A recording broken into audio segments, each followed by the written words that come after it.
Vamos aí para mais uma aula da Confissão de Fé de Westminster, nossa terceira aula da nossa Igreja Presbiteriana de Valinhos. Sempre lembrando aos nossos catecúmenos que você precisa assistir essas aulas, você precisa também participar, de repente, de alguma forma, enviando perguntas, tirando dúvidas. A gente quer ver você aí, catecúmeno, correndo atrás e tendo a sua parte, se inteirando mais da nossa doutrina, do entendimento que a nossa Igreja Presbiteriana crê em seus documentos, ok? Confissão de Fé de Westminster, lembrando também a Confissão de Fé da Igreja Presbiteriana do Brasil, pois nós a adotamos. Nós estamos no capítulo 2, de Deus e da Santíssima Trindade. Vamos olhar essa questão tão importante que é sobre a Trindade, algo que foi debatido ao longo da história da Igreja, que foi muito colocado em oposição em muitos momentos, pessoas falando que a Trindade é uma doutrina inventada. A gente teve há bem pouco tempo, na história recente da humanidade, o livro lá do Dan Brown, o Código da Vinci, em que um dos pontos, que o ponto central, aquilo que estava em torno ali de toda aquela trama, era a realidade da doutrina da divindade de Cristo, que isso teria sido inventado séculos depois de Jesus e que a igreja primitiva assim não cria e que Jesus viveu normalmente como um ser humano, teve aí um relacionamento marital com Maria Madalena, toda uma história inventada em torno de algumas questões que Dan Brown encontrou em alguns documentos, e ele mesmo diz na introdução do livro que aquilo se trata de uma mistura entre realidade, algumas coisas que de fato estão documentadas, e uma criação que ele fez a partir disso daí, a fim de fazer a sua trama. Claro, nós cristãos não gostamos, não concordamos, mas teve muita gente aí acreditando que o livro se tratava de uma documentação fiel da realidade e que ele criou uma trama em torno de uma questão real de que a igreja primitiva não cria na divindade de Cristo. Tá? Isso não é verdade, a igreja sempre creu, a igreja sempre trabalhou a partir dessa perspectiva. Você vê defesas já da divindade de Cristo nas epístolas, especialmente nas epístolas de João, que lidou mais diretamente com essas questões, e o seu evangelho também, que já lida muito com a filosofia platônica, com esse pensamento platônico de que o corpo é mau e a alma é boa, e que se Jesus Cristo não tivesse encarnado sendo ele Deus, ele teria se tornado mal porque tomou a carne, ou se ele tivesse sido Deus de fato, ele não pode ter sido um Deus bom, porque como ele pode ter carne e ser espírito, tá? Então, eles entendiam, muitos deles, que ou Deus era um doquel, um fantasma, a doutrina docética, de que, portanto, Cristo, ele era simplesmente aparecia como um homem, mas não era um homem de fato, era só um espírito, ou ele era só ser humano. Tá? Essas eram coisas oriundas do pensamento platônico e não do pensamento bíblico.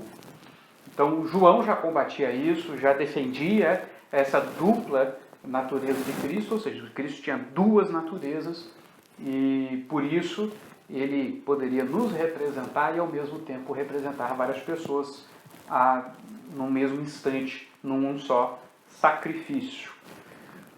Mas vamos lá, vamos para o texto da nossa confissão de fé. Vamos trabalhar o que nós cremos sobre a Santíssima Trindade. A Confissão de Fé nos diz: há um só Deus vivo e verdadeiro, o qual é infinito em seu ser e perfeições. Ele é Espírito puríssimo, invisível, sem corpo, membros ou paixões. É imutável, imenso, eterno, incompreensível, onipotente, onisciente, santíssimo, completamente livre e absoluto, fazendo tudo para a sua própria glória e segundo o conselho da sua própria vontade, que é reta e imutável, é cheio de amor, é gracioso, misericordioso, longânimo, muito bondoso e verdadeiro remunerador dos que o buscam, e contudo justíssimo e terrível em juízos, pois odeia todo o pecador, de modo algum terá por inocente o culpado. Então, o primeiro ponto da confissão de fé é uma afirmação direta de que há um só Deus, que ele é vivo e verdadeiro. Ele não é um conto da carochinha, ele não é uma imaginação, nós queremos ele ser real. e que ele é infinito em seu ser e perfeições. Tudo aquilo que Deus é, ele é numa extensão interminável. Por isso, Deus ele não pode ser compreendido por completo, ok? Você não pode ter o entendimento, o aprendizado completo do ser de Deus por ele ser infinito. Deus vai revelar-se, revelar-se, revelar-se, e vamos continuar tendo novidades da pessoa de Deus. Mas em suas perfeições, não em simplesmente seus atributos. Ele é perfeitamente, infinitamente perfeito, ok? Essas coisas, desculpe aí a forma cíclica aí de falar, mas Deus em todas as suas perfeições, ele é infinito. Não existe algo dentro da criação que vá botar um fim no amor de Deus ou em suas perfeições. Deus não tem um limite. Fala, olha, eu vou aturar até aqui, por exemplo. Não, Deus não tem esse tipo de limite. O que ele é todo o tempo. Mais ainda, ele é um espírito puríssimo. Então, a questão básica e fundamental do ser de Deus é que ele é espírito. A matéria é uma criação de Deus. Então, ele não pode ser matéria. A sua existência ela é espiritual. Ela é uma existência em si mesmo, porém, numa forma de espírito, algo não material. É uma categoria de existência na qual nós não vivemos puramente. Então, a gente, dá mais com o pecado, nós temos uma dificuldade de imaginar um ser plenamente espiritual ou unicamente espiritual em princípio. Portanto, ele é invisível, a visibilidade é algo característico do que é físico, daquilo que reflete a luz, né? Portanto, ele é invisível, não tem corpo, membros, ou seja, ele não tem partes, ele é um ser inteiro. Isso significa que Deus ele não é forte em uma parte, fraco em outra e mais ou menos em outra. Que Deus ele é ira num lugar, justiça no outro e misericórdia em outro. Deus não é dividido em partes, Deus não tem esses compartimentos na sua existência. Ele é tudo em todas as regiões da sua existência, se assim podemos falar. Né? Essa ideia de região, de parte, de lugar e tudo mais, estão sempre ligados a questões físicas, estão sempre ligados a uma realidade física em que vivemos. Portanto, não cabe muito falar isso sobre Deus. Mas se pudéssemos falar assim, usar essa expressão, Deus ele é inteiramente o que é em todos os lugares, em todos os pontos do seu ser. Ele não tem paixões, isso é, ele não tem nada que o domine, ele não tem nada que o dirija mais forte do que ele. Ele não tem aquele tipo de algo ou intervenção externa que venha a dominar os seus sentidos, os seus pensamentos, as suas vontades e dirigi-lo nessa ou naquela direção. Ele é imutável, é óbvio. Se ele é perfeito, se ele é infinitamente perfeito, se tudo aquilo que ele é o top do que se pode ser, então não tem por que mudar. Mas além disso, ele não sofre nenhum tipo de influência externa. O ser de Deus, ele é em si mesmo absoluto. Portanto, ele não tem porquê, de qualquer forma, por qualquer meio, receber influências e ser afetado pelas coisas. Então, o seu ser, ele não envelhece, ele não tem ação do tempo, do espaço, ele não tem qualquer tipo de influência externa sobre aquilo que o constitui. Ele é eterno, portanto, não tem princípio, nem fim. Ele é um ser que você não atribui questões temporais a ele, porque o próprio tempo é uma criação dele. Incompreensível, nós já abordamos, e ele é onipotente, tem todo o poder, tudo está em suas mãos, onisciente, ele sabe todas as coisas, ele é santíssimo, ou seja, totalmente distinto de tudo aquilo que está externo a ele. As coisas externas não influenciam, as coisas externas não afetam, a sua criação não afeta. Ele é completamente livre, isso significa que ele tem capacidade para realizar toda a sua vontade, ok? Obviamente isso não significa ele ser livre, que ele é livre para mentir, porque não é de sua vontade ir contrário ao seu ser, ele odeia mentir, tá? Ele não pode criar uma pedra tão pesada que ele não possa carregar, porque ele sempre será todo-poderoso, não há nada fora dele maior do que ele. Então nós não estamos falando da liberdade para fazer qualquer coisa, nós estamos falando da liberdade para fazer tudo aquilo que ele deseja. Ele não deseja algo mais poderoso que ele, pelo contrário, ele sempre coloca nas escrituras de um modo muito tácito que ele é único, e que ninguém está acima dele ou é melhor do que ele, ou pode concorrer com ele. Então, não tem como a gente dizer a coisa nessa forma de que Deus pode fazer algo contrário ao seu ser. Ele não vai fazer, porque não é isso que ele quer. Faz tudo para a sua glória, portanto. Se ele é o Todo-Poderoso, Criador de todas as coisas, e cria todas as coisas com um propósito, obviamente, esse propósito é voltado para ele. Nada mais justo que o Todo-Poderoso, Onisciente, Onipresente Deus, que cria todas as coisas, venha fazer todas as coisas para si. Tá? E faz tudo segundo o conselho da sua própria vontade.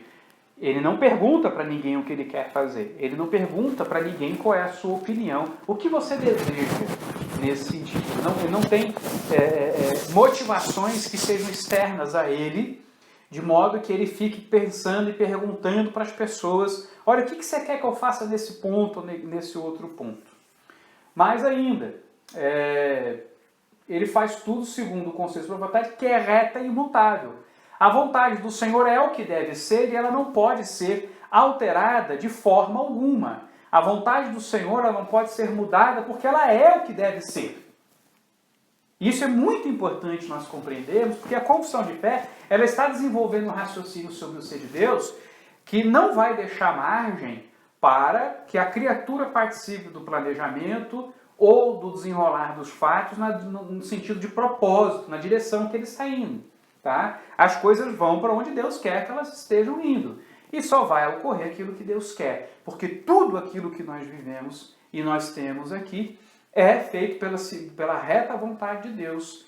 E Ele não tem os seus planos frustrados ou alterados por quem a criatura é. Você não pode tomar uma decisão que vai mudar o plano de Deus, que vai mudar a vontade de Deus.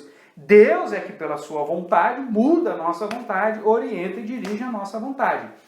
Perceba essa descrição de um Deus assim tão grandioso, que você não vai poder de forma alguma pensar num Deus que espera pelo ser humano, que aguarda a ação do ser humano.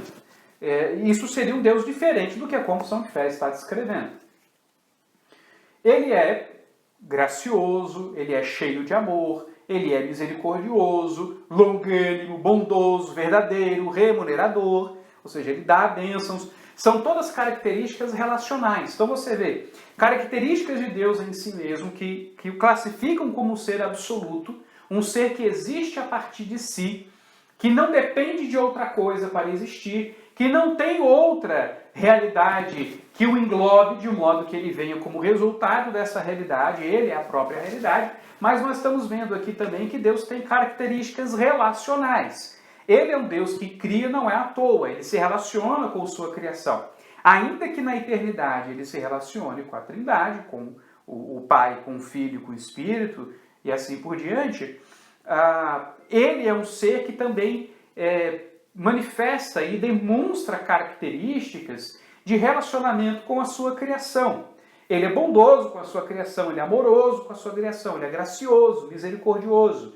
Então nós vemos aqui também características e atributos de Deus que têm a ver com a própria relação com o pecado. E Deus vai manifestar todas essas coisas, ele vai manifestar todos esses atributos.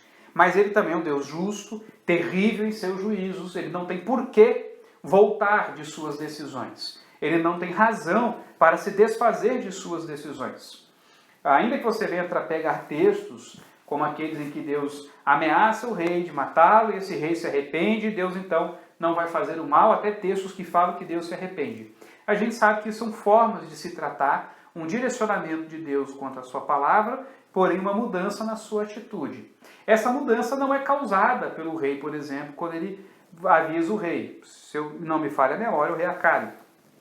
E esse rei, ele retorna de seu mau caminho e ganha mais aí uns 15 anos de vida.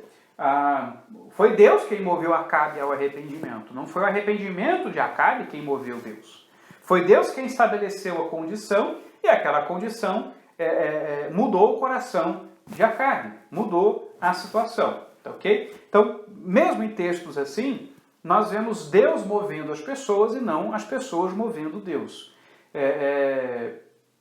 E ele é um Deus que odeia o pecado e não tem por inocente o culpado. Ou seja, ele é um Deus que não vai mudar os seus conceitos ou a sua forma de se relacionar com as coisas com base no ser humano. Nós, seres humanos, somos cheios de licenças éticas. Deus é reto, Deus é justo, Deus é absoluto. Ele não tem por que mudar a sua forma de pensar. E aí a gente tem alguns textos, como por exemplo Isaías 45, de 1 a 6, que diz: Assim diz o Senhor ao seu ungido, a Ciro, a quem tomo pela mão direita, para abater as nações ante a sua face e para discingir os lombos dos reis e para abrir diante dele as portas que não se fecharão. Eu irei adiante de ti, endireitarei os caminhos tortuosos, quebrarei as portas de bronze e despedaçarei as trancas de ferro. Dar-te-ei os tesouros escondidos e as riquezas encobertas, para que saibais que eu sou o Senhor, o Deus de Israel, que te chama pelo nome. Por amor do meu servo Jacó e de Israel, meu escolhido, eu te chamei, pelo teu nome, e te pus o sobrenome. Ainda que não me conheces, eu sou o Senhor, e não há outro. Além de mim, não há Deus. Eu te cingirei, ainda que não me conheces, para que se saiba até o nascente do sol e até o poente, que além de mim não há outro. Eu sou o Senhor, e não há outro. Então Deus deixa claro, por meio de Isaías, no seu chamado de Ciro. Ciro, que era um ímpio, não era um rei submisso a Deus, não era um rei que tinha fé no Deus de Israel. Porém, Deus está demonstrando a sua grandeza, Ele está demonstrando que a sua vontade é imutável, a tal ponto de ele usar até mesmo um ímpio e chamar pelo nome, anos e anos antes de seu próprio nascimento. E Deus coloca termo às coisas, é Deus quem levanta as coisas, é Deus quem faz com que tudo acontece.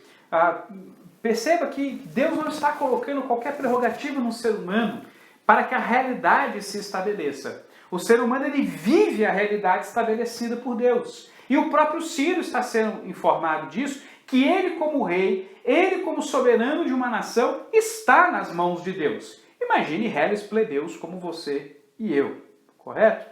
Então, o texto de Isaías ele é muito tácito quanto a isso, como Deus é absoluto e como a criação não causa nele variação de mudança. Mas agora, ele sim, ele causa variação de mudança na sua criação. Ele faz com que a sua criação se incline para um lado e para o outro, e nem mesmo o rei ímpio pode resistir à sua vontade.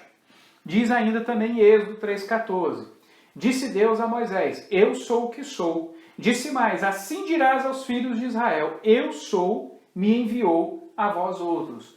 Então, a forma como Deus se apresenta para Moisés, para Israel, para o faraó, é de um Deus que ele é em si mesmo. Quando ele diz isso, ele está justamente falando do quão absoluto ele é. Deus não tem referências externas. Por exemplo, eu sou Ricardo, nascido em Brasília, filho de Antônio Carlos e de Maria de Fátima, casado com Vanessa, pai de Joaquim, pastor presbiteriano, pastor na igreja presbiteriana de Valinhos, já fui pastor em tais e tais igrejas. Eu vou começar a dar referências externas a mim para dizer quem eu sou. A partir disso, eu posso perceber que eu sou um ser relativo a outras coisas. Deus ele é absoluto, ele não é relativo a nada. Ele não existe a partir de nada. Não há nada que o identifique. Ele que identifica as coisas. Essa é a ideia de um ser absoluto, um ser em si mesmo. Por isso ele pode descobrir os tesouros, ele pode pôr termo à guerra, ele pode criar a luz e as trevas, ele pode fazer a guerra, ele pode fazer a paz. É por isso que ele pode fazer o que ele quiser, porque todas as coisas existem a partir dele. E aí o segundo ponto da confissão de fé sobre Deus e essa Santíssima Trindade é: Deus tem em si mesmo e de si mesmo toda a vida, glória, bondade e bem-aventurança. Ele é todo suficiente em si e para si, pois não precisa das criaturas que trouxe à existência, não deriva delas glória alguma, mas somente manifesta a sua glória nelas, por elas e para elas e sobre elas. Ele é a única origem de todo o ser, dele, por ele, para ele são todas as coisas, e sobre elas tem ele soberano domínio para fazer com elas, para elas e sobre elas tudo quanto quiser. Todas as coisas estão patentes e manifestas diante dele, O seu saber é infinito, infalível, independente da criatura, de sorte que para ele nada é contingente ou incerto. Então, a gente teve uma figura aí da nossa igreja que estava dizendo que o conhecimento de Deus é constatativo e não decretivo. Eu creio que a confissão de fé já aqui está deixando claro que isso não é verdade. Ou que essa não é a fé que a confissão de fé confessa. O texto está sendo muito claro. Deus não deriva conhecimento. Ele não constata coisas na criatura. Ele decreta essas coisas sobre a criatura.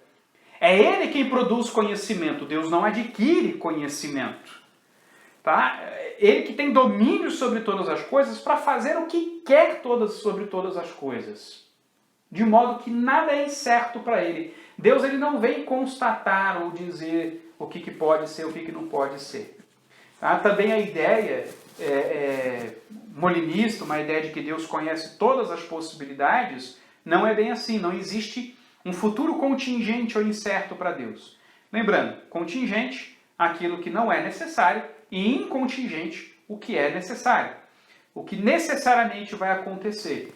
É assim que Deus vê a história. Ele sabe necessariamente o que vai acontecer. Ele não sabe todas as possibilidades simplesmente. Ele sabe qual é a possibilidade certa. Deus ele não se prepara para todas as possibilidades que o ser humano cria e estabelece com a sua vontade. Não. Deus determinou e trabalhou de tal modo que aquela vai ser a vontade do ser humano.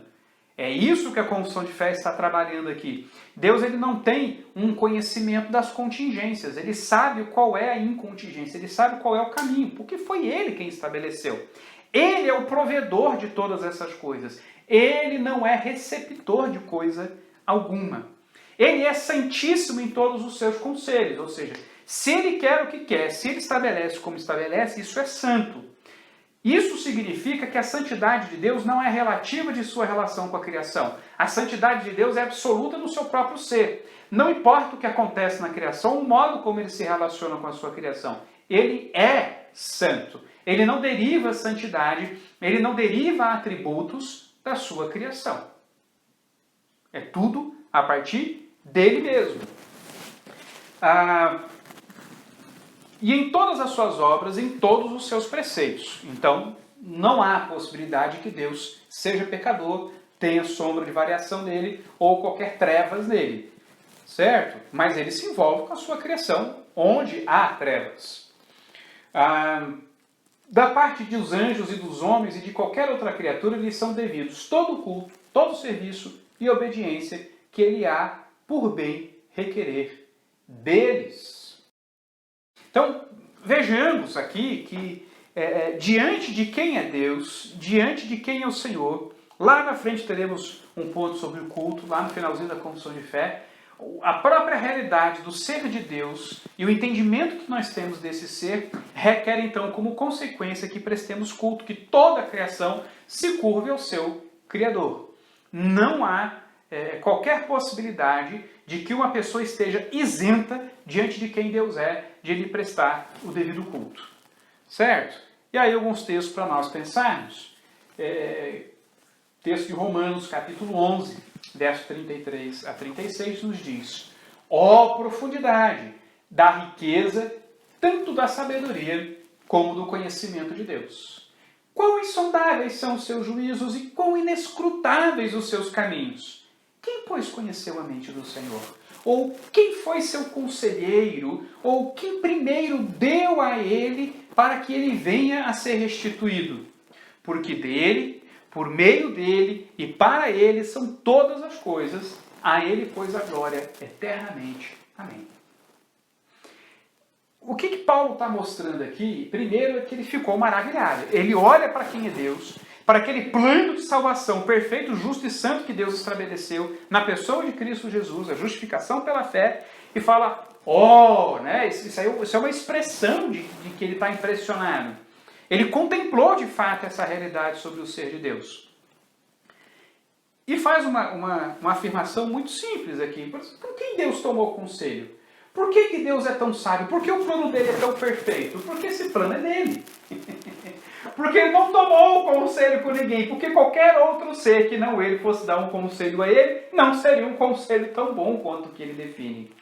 Essa é a grandeza de Deus ser Deus. É por isso que um Deus que toma conselho com toda criatura, que reage, que constata coisas com a criatura, ele não é um Deus muito escriturístico e um Deus para se admirar de sua sabedoria, porque ele está sempre colando, ele está sempre dando uma olhadinha. Não. Não é da criação para o Criador, é do Criador para a criatura. Esse é o movimento que Paulo está indicando aqui. Ninguém foi o conselheiro de Deus. Ninguém deu a ele primeiro para então receber. Não, tudo foi dado por Deus. E Deus, em meio a tudo isso, ele faz um plano santo, perfeito, no qual ele resgata pecadores que mereciam a penalidade eterna. Então nós temos aqui um grande indicativo de Paulo, que ele vê Deus como um ser, não só absoluto na sua existência, mas absoluto também na execução dos seus planos. Próximo ponto aí, de Deus da Santíssima Trindade. Na unidade da divindade, há três pessoas de uma mesma substância, poder e eternidade. Deus o Pai, Deus o Filho, Deus o Espírito Santo. O Pai não é de ninguém e não é nem gerado nem procedente. O Filho é eternamente gerado do Pai e o Espírito é eternamente procedente do Pai e do Filho. Veja o que a nossa Confissão de Fé está defendendo. Ela está contrapondo diversos pontos. Um que falava de algum tipo de submissão entre as pessoas da Trindade, em que um fosse maior que o outro em ser e em glória, defendendo que não. Se trata de um único ser, portanto, a sua essência, aquilo que eles são igualmente. Todos eles são todo-poderosos, todos eles têm todas as coisas em suas mãos, todos eles têm essa mesma substância, então eles são idênticos. O que há de diferente, a distinção é da pessoalidade. Esse ser, Deus, único e verdadeiro, ele se manifesta de forma plural. O Pai tem a sua personalidade na economia divina, ele tem o seu papel, e o Filho que tem o seu, e o Espírito que tem o seu papel. O Pai não é o Filho não é o Espírito, e assim por diante. Cada uma dessas pessoas são distintas uma das outras, porém idênticas quanto à sua natureza, ao seu poder e à sua vontade. No entanto, coisas são atribuídas ao Pai, outras ao Filho e outras ao Espírito Santo. A gente pode, por exemplo, pensar. Deus enviou o Filho, quem veio foi o Filho, não foi o Pai. E quem enviou foi o Pai, não foi o Filho. O Filho encarnou, o Pai não encarnou, o Espírito não encarnou. O Filho morreu na cruz, o Pai não morreu na cruz, o Espírito não morreu na cruz. O Filho ressuscitou como homem, manteve-se como homem, não o Pai nem o Espírito. Quem ressuscitou a Cristo foi o Espírito, não foi o Pai. Da mesma forma, é o Espírito quem habita a igreja, quem habita os crentes, não é o Filho e nem é o Pai. Oramos ao Pai em nome do Filho, no poder do Espírito. Percebemos assim que existe função, que existe uma característica dada a um e outro, e que isso é diferenciado pelas Escrituras, porém as Escrituras nunca os colocam em oposição, nunca os colocam numa submissão. Maria, por exemplo, ela era mãe de um ser divino e humano. Ela era mãe do Redentor, da pessoa divina e humana. Mas ela não era a genitora da divindade de Cristo. Não foi ela que gerou a divindade, foi o Espírito quem uniu a divindade de Cristo com a humanidade gerada no ventre de Maria. Maria, como genitora, ela era genitora da humanidade, mas como mãe, exercendo o seu papel de mãe, ela foi mãe do Filho de Deus, daquele. Maria, ela é mãe do ser divino humano de Jesus. Ela não é mãe no sentido de genitora da divindade, mas ela é mãe daquele ser que foi gerado pelo poder do Espírito Santo, unindo a divindade com a humanidade. Então ela é mãe do Redentor, que é divino humano, mas ela não é a mãe de Deus. Ela não é mãe de divindade, mas ela é mãe de um ser, de um Redentor divino humano. Alguns textos para a gente trabalhar um pouco. Primeiro, Gênesis 1, 26, onde diz: façamos o homem à nossa imagem, conforme a nossa semelhança. Tenha ele domínio sobre os peixes do mar, sobre as aves do céu, sobre os animais domésticos, sobre tudo, sobre toda a terra e sobre todos os répteis que rastejam pela terra. Não há notícias de que anjos tenham sido criados à imagem de Deus e sua semelhança. Então a gente entende que quando Deus diz façamos, ele está fazendo uma referência ou uma conversa, melhor dizendo, com a Trindade. É o Pai falando com o Filho, com o Espírito. E é interessante olhando do Novo para o Antigo Testamento, vendo lá João falando no capítulo 1, que no princípio era o Verbo, isso é, a palavra de Deus, o Logos divino, que essa palavra estava no princípio com Deus e essa palavra era Deus. E a gente vê o relato da criação. No princípio criou Deus os céus e a terra. A gente vê o Espírito pairando sobre a face das águas e Deus dando forma e organização a essa terra, dizendo, falando, né? E ao sistema solar, né? Porque ele diz e Deus cria os luzeiros, né? Que aí não estão na terra, o sol e a lua. Então, nós estamos vendo aí a palavra de Deus agindo, a palavra de Deus trabalhando, operando na criação. Então a gente vê aí a relação da Trindade desde o início das Escrituras, Deus já demonstrando a sua pluralidade, Deus já demonstrando o seu lugar como Senhor de todas as coisas. Nós temos também aí em João capítulo 15, Jesus atestando a procedência do Espírito do Pai. Ele diz, quando porém vier o Consolador, que eu vos enviarei da parte do Pai, o Espírito da verdade, que dele procede, esse dará testemunho de mim. E aí já no capítulo seguinte, 16, ele vai dizer, tendo ainda muito que vos dizer, mas vós não podeis suportar agora. Quando vier, porém, o Espírito da verdade, ele vos guiará a toda a verdade, porque não falará de si mesmo, mas dirá tudo o que tiver ouvido e vos anunciará as coisas que hão de vir. Ele me glorificará, porque há de receber do que é meu e vou-lo há de anunciar. Tudo quanto o Pai tem é meu. Por isso é que vos disse que há de receber do que é meu e vou-lo há de anunciar. Então nós estamos olhando aqui na realidade uma palavra de Cristo em que ele não só demonstra que o Espírito procede do Pai, no capítulo anterior, mas agora esse Espírito procede e age a partir daquilo que é dele. Ele, como um filho, recebe tudo que é do Pai, mas ele, como filho, é quem entrega. O Espírito recebe do Filho. Agora esse Espírito vai guiar a verdade, que é o próprio Cristo. Eu sou o caminho, a verdade e a vida. E também esse Espírito, ele vai falar das coisas que pertencem ao Filho. Então, veja uma ideia de procedimento do Pai e uma ideia de procedimento do Filho também, porque o Espírito recebe daquilo que é do Filho, a ponto de Paulo dizer que é o Espírito de Cristo. Certo?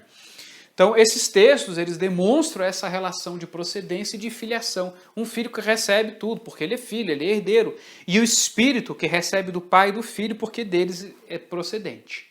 Tá? Então, é uma questão difícil da gente ter uma ideia completa, obviamente, nós somos um ser simples, né? Eu sou um ser e uma pessoa, mas ali se trata de um ser e três pessoas. É difícil de nós compreendermos, mas é uma realidade bíblica. Os textos apontam nessa direção. Próximo capítulo aí dos decretos eternos de Deus, para a alegria de muitos, vamos ver esses dois primeiros pontos hoje, que dizem: desde toda a eternidade, Deus, pelo muito sábio e santo conselho da sua própria vontade, ordenou livre e inalteravelmente tudo quanto acontece. Porém, de modo que nem Deus é o autor do pecado, nem violentada é a vontade da criatura, nem tirada a liberdade ou contingência das causas secundárias antes estabelecidas. Então, Deus decretou de toda a eternidade, desde a eternidade, tudo quanto acontece. Não existe posição calvinista que entenda que Deus decretou algumas coisas e não decretou outras coisas. Isso não existe. Algumas pessoas trabalham erroneamente a diferença entre duas posições de nome complicado, né? Infralapsariano e supralapsariano, né? Como sendo essa diferença entre uns que entendem que Deus decretou todas as coisas e outros que entendem que Deus decretou algumas coisas. Não é verdade. As duas posições entendem que Deus decretou todas as coisas. A diferença entre essas posições é a ordem do decreto. Deus decretou primeiro a queda e então a salvação, que é o infra, ou Deus decretou primeiro a salvação e então a queda, que é o supra. Tá? Em que momento Deus decretou a queda? Em que momento Deus decretou a salvação? Essas são as diferenças, mas ambos compreendem que Deus decretou todas as coisas. Tá? Então, tirar essa confusão, todos nós calvinistas, a nossa confissão de fé, que é mais infralapsariana, todos entendem que Deus decretou todas as coisas segundo o conselho de sua própria vontade, não segundo aquilo que ele vê. Tá? Que é o que diz o ponto seguinte, né? Ainda que Deus sabe tudo quanto há de acontecer em todas as circunstâncias imaginárias, ele não decreta coisa alguma por havê-la previsto como futura, ou como coisa que havia de acontecer em tais e tais condições. Veja aí que a confissão de fé ela rejeita a posição arminiana de um pré-conhecimento de Deus, e Deus então ele decreta os eleitos e decreta a história a partir de quem ele sabe que iria crer, ou que ele sabe como a história seria. Isso seria um Deus que toma conselho com a criatura. E por outro lado também, nós rejeitamos a ideia de que Deus tenha simplesmente o conhecimento das possibilidades, do que vai acontecer e tal. Não, Deus tem o conhecimento porque ele decretou. Ele não conhece todas as possibilidades e se prepara para todas as possibilidades. Ele sabe todo o potencial da sua criação, porém, ele sabe exatamente o que vai acontecer porque ele decretou o que vai acontecer. Nisso, também, a confissão de fé nossa, ela tem a ideia de que esse plano é inalterável, a liberdade humana ou a vontade humana, ela não é capaz de alterar o plano de Deus ou de se sobrepor ao plano de Deus de alguma forma. Deus não muda a sua vontade por causa do ser humano. A gente tem textos aí que isso parece ocorrer, mas se você observar bem, esses textos apontam muito mais para um Deus que revela qual é o julgamento dele da situação e que com isso, pelo temor, as pessoas mudam suas ideias. Muito mais um Deus que ao fazer promessas e garantias motiva um povo a orar, se o meu povo, que se chama pelo meu nome, orar e se humilhar e tal, eu os ouvirei. Ou seja, ele está dizendo, se vocês fizerem isso, eu vou atender. Então é muito mais Deus movendo o povo a orar do que sendo movido pela oração. Ou ainda, Deus quando promete, diz para, se não me engano, Acabe, se não me falha a memória, que ele vai morrer, e Acabe se arrepende e pede a Deus e tal, e Deus concede mais 15 anos de vida para ele em paz. Parece muito mais um Deus movendo ele ao arrependimento, e então entrando na condição de receber graça e misericórdia de Deus, do que um Deus que mudou de ideia diante do arrependimento. Então, nós estamos vendo alterações do plano de Deus, nós estamos vendo um Deus que move essa sua criação. E esse Deus, ele move e faz todas as coisas. A confissão de fé tem o cuidado de dizer que ele não é o autor do pecado. Ele não é o agente do pecado. Quando ele decreta as coisas, isso é de tal forma que ele não se suja, ele não tem sombra de variação no seu ser. Ele não se torna culpado por aquilo ali. E de tal forma também que Deus ele não fica torcendo a vontade humana. Ele criou o ser humano e a criação para que as coisas sejam como são. Dessa forma, a vontade humana ela não precisa ser violentada porque ela está funcionando e agindo dentro das condições que Deus estabeleceu para essa vontade. Então a vontade humana ela é livremente ou corretamente ou verdadeiramente desempenhada porque, de fato, ela funciona como ela foi criada para funcionar, com todas as influências do ambiente, das circunstâncias, das condições da pessoa, do entendimento e do conhecimento da pessoa. E de tal forma que Deus ele cria as coisas em que elas acontecem, ele determina as coisas para que elas aconteçam dentro de uma cadeia de causa e consequência. Deus quer que eu esteja aqui dando aula, nesse momento, nesse local, aqui com esse vídeo para os irmãos. Ele não me fez desaparecer da minha casa e aparecer aqui. Ele não me fez, de repente, sair de um lugar, de um ponto da história, estava lá do outro lado da país e pá, cheguei aqui. Olha, mas o que aconteceu?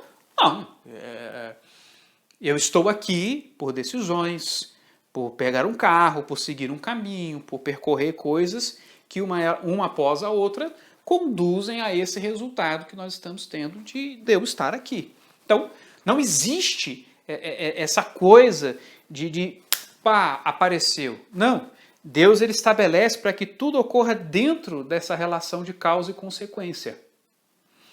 Então Deus não vai fazer a pessoa ir para o inferno do nada. Ele vai ser mau e merecedor do inferno. Também você não vai para o céu do nada. Você vai ser resgatado em Cristo Jesus. As coisas têm uma relação de causa e consequência que Deus estabeleceu.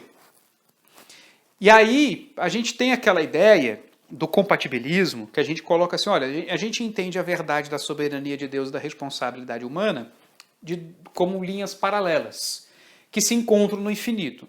Isso é para explicar a nossa dificuldade de entendimento.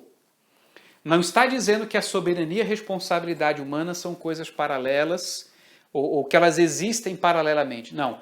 Elas são compreendidas de forma paralela pela nossa dificuldade de entranharmos isso daí até a exaustão, de termos uma resolução lógica e compreensível em todos os níveis para nós. É nesse sentido. Agora, a responsabilidade humana só pode existir dentro de um contexto de soberania divina. Primeiro, porque a ideia de moralidade, a ideia de certo e errado, pressupõe uma autoridade. Sendo assim, somente debaixo da autoridade de Deus para que o que é certo seja estabelecido e assim alguém possa ser responsabilizado. E mais, a própria ideia de responsabilidade só pode existir se Deus a conceber e a estabelecer. Paulo aos Romanos vai dizer, por exemplo, que o pecado não é levado em consideração quando não se há lei. Quando não é dito que é errado, não é errado. Se Deus não tivesse dito para Adão que era errado comer do fruto da árvore do conhecimento do bem e do mal, não seria errado. Ele poderia comer e nada aconteceria. Ele não estaria em rebelião contra Deus, porque ele não transpôs nenhum limite que Deus impôs. Mas foi porque Deus impôs o limite, estabeleceu o que é certo e errado, uma penalidade, é que daí então o Adão passa a ser responsabilizado. Ou seja, a responsabilidade não é uma consequência lógica da criação. A responsabilidade, ela é uma imposição soberana de Deus. Ao estabelecer certo e errado, e ao estabelecer que diante do errado ele vai cobrar uma atitude, ele vai cobrar algo em relação a isso.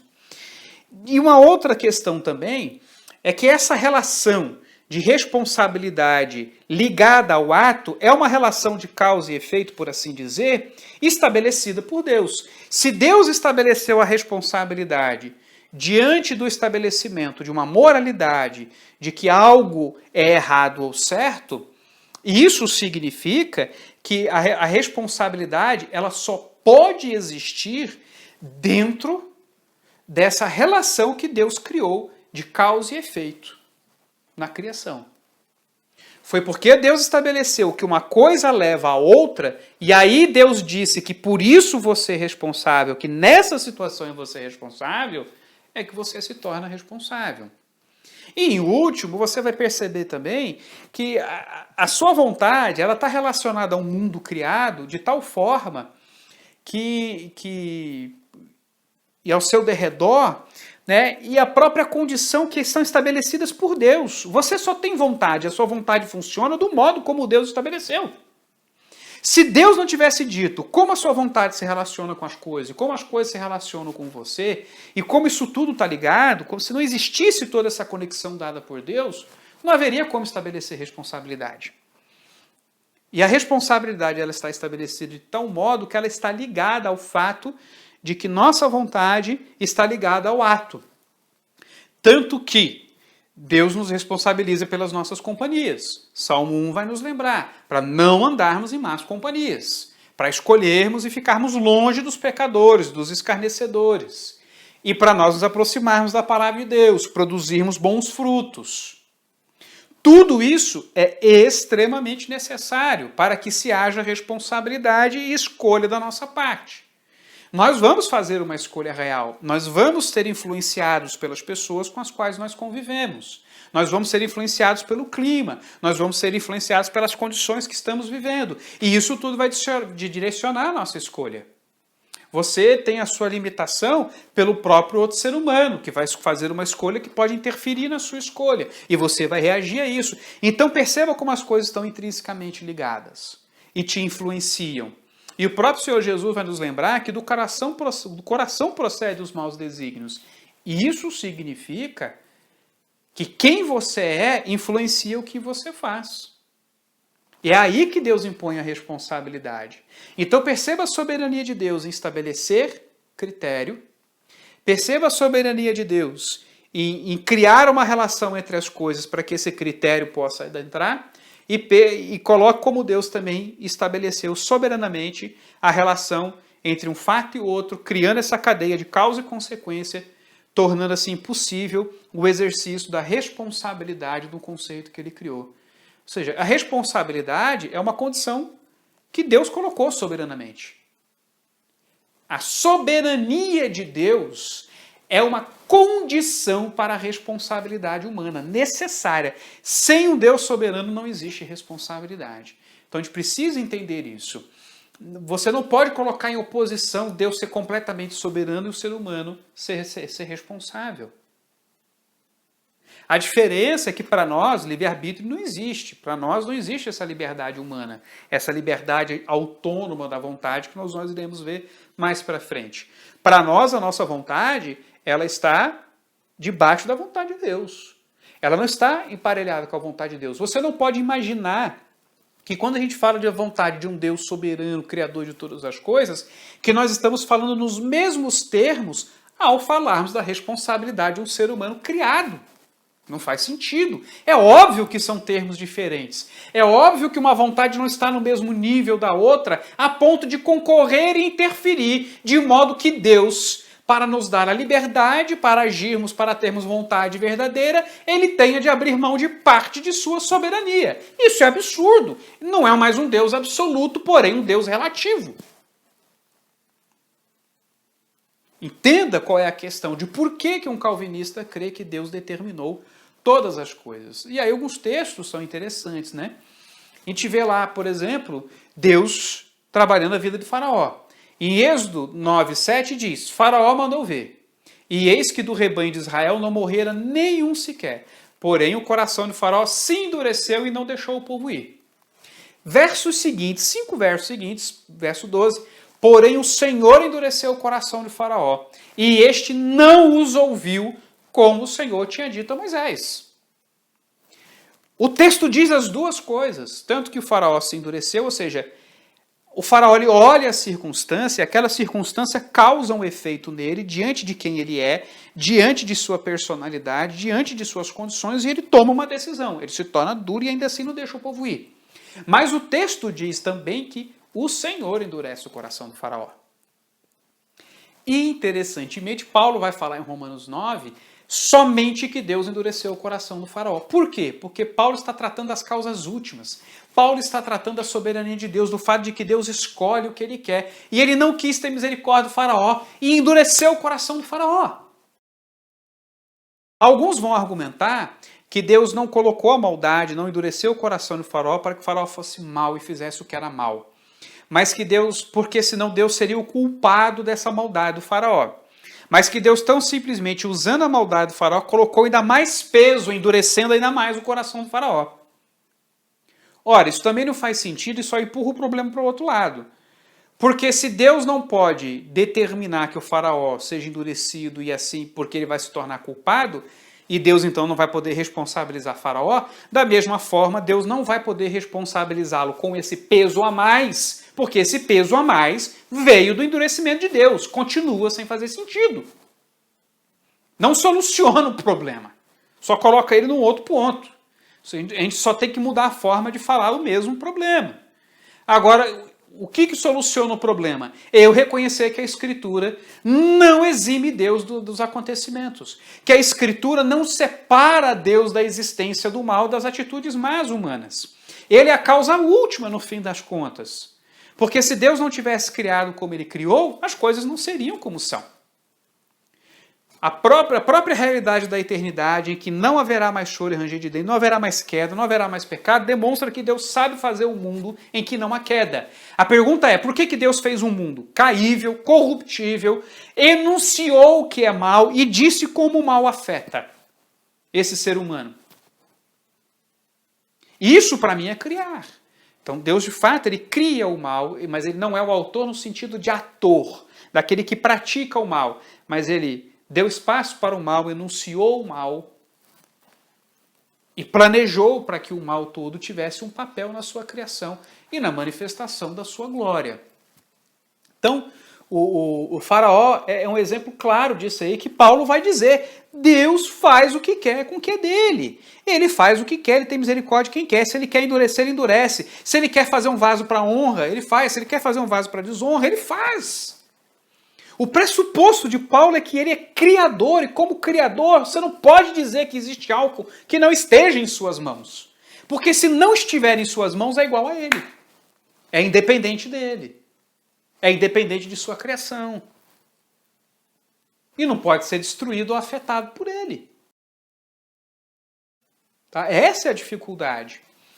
O outro texto aqui vai dizer: para que se cumprisse a escritura que fora dito por intermédio do profeta Isaías. Ele mesmo tomou as nossas enfermidades e carregou com as nossas doenças. Vai dizer Isaías também: com quem tomou ele conselho para que lhe desse compreensão? Quem o instruiu na vereda do juízo e lhe ensinou sabedoria e lhe mostrou o caminho do entendimento? Quem, pois, conheceu, Romanos 11, a mente do Senhor? Ou quem foi o seu conselheiro?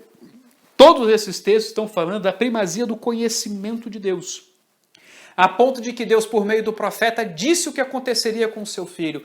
Todo o martírio de Jesus é descrito no Antigo Testamento, até lançarem sorte. Isso não foi algo que Deus viu, e então ele escreveu.